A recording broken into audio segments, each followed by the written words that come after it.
আমি যদি স্লট হতাম তবে একটা বড় সিদ্ধান্ত নিতাম যাতে দলের ওপর প্রভাব পড়ে। সালাহ রক্ষণে সাহায্য করছে না। লিভারপুলকে আবার সঠিক পথে ফিরিয়ে আনতে হলে সালাহকে বেঞ্চে বসানোই হতে পারে সেরা উপায়। কোচ আর্নে স্লটকে এই পরামর্শ দিয়েছেন ম্যানচেস্টার ইউনাইটেড কিংবদন্তি ওয়েইন রুনি। দারুণ মৌসুম শুরুর পর পথ হারিয়ে ধুঁকছে লিভারপুল। ঘরের মাঠ অ্যানফিল্ডে নটিংহ্যাম ফরেস্টের কাছে ৩ গোল হজম করে টেবিলের নিচের অর্ধে অবস্থান করছে। মৌসুমের ১২ ম্যাচের অর্ধেকে ম্যাচ তারা হেরেছে। ২০২৫-২৬ মৌসুমে এখন পর্যন্ত ২০ গোল হজম করেছে তারা। দ্য ওয়েইন রুনি শোতে রুনি বলেন, নতুন সাইনিংরা যদি বেঞ্চে বসে দেখে সে দৌড়াচ্ছে না, সে অবশ্যই ক্লাব লেজেন্ড, কিন্তু তারা যদি দেখে কেউ দৌড়াচ্ছে না অথচ প্রতি ম্যাচে খেলছে, তাহলে সেটা তাদের কাছে কি বার্তা পাঠায়?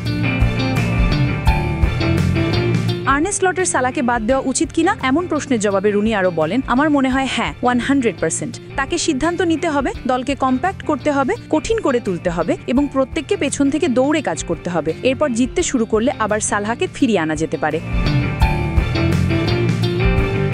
সাবেক লিভারপুল খেলোয়াড় জেমি ক্যারাগার ও ডন হাচিনসনও সালাহকে বেঞ্চে বসানোর সমর্থন জানালেও সাবেক ক্লাব কিংবদন্তি জন বার্নস মিরর ফুটবলকে বলেন, আগে লিভারপুলের খেলা সাজানো হতো, ট্রেন্ট বা অন্যরা সালার জন্য তৈরি করে দেবে। এখন ফ্লোরিয়ান রিটস একই থেকে ইসাক এসে খেলার ধরন বদলেছে, আমাদের ধীরে ধীরে মানিয়ে নিতে হবে। সালাহ এখন 33, মানুষটাই বয়সকে দোষ দিচ্ছে।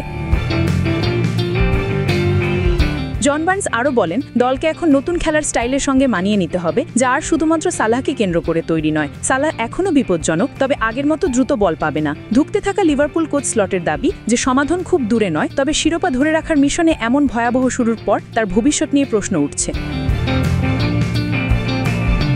এ মৌসুমে সালাহ মাত্র 4 গোল করেছেন। ডিসেম্বর থেকে শুরু হতে যাওয়া আফ্রিকা কাপ অফ নেশনসে মিশরের হয়ে খেলতে গেলে বাকি ম্যাচ লিভারপুলকে তাকে ছাড়াই খেলতে হবে।